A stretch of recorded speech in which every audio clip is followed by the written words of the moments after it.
Près du point d'impact de l'avion, des excavatrices travaillent à réduire le profond envasement. Des centaines de personnes, dont beaucoup portaient des combinaisons de protection face aux matières dangereuses, ont passé au peigne fin la zone d'impact alors que la recherche de la seconde boîte noire se poursuit. Avec des pluies et des glissements de terrain potentiels au cours des prochains jours, les sauveteurs utilisent des cordes de sécurité.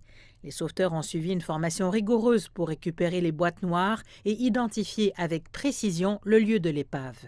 Les familles de certains passagers ont utilisé des pots en argile pour ramener à la maison de la terre du lieu de l'accident, afin de se connecter avec leurs proches disparus. Nous avons donné aux familles de petits ustensiles et des pots en argile pour qu'ils puissent saisir une poignée d'argile et la rapporter. Les membres peuvent venir ici, ils ramènent de l'argile pour se connecter avec leurs proches, parce que ce pourrait être leurs proches qui se sont transformés en argile.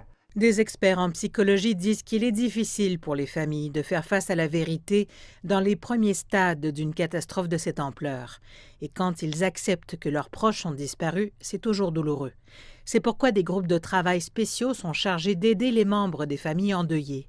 Des équipes d'au moins 3 personnes sont affectées à chaque famille. Les équipes sont composées d'un représentant de la compagnie aérienne de la ville, de la famille ou à proximité, d'un travailleur de soutien de la ville natale du défunt et d'un conseiller.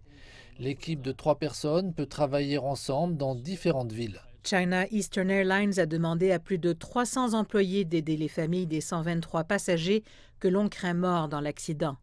Bien que ce soit le 6e jour de la mission de recherche, les sauveteurs n'ont pas perdu espoir.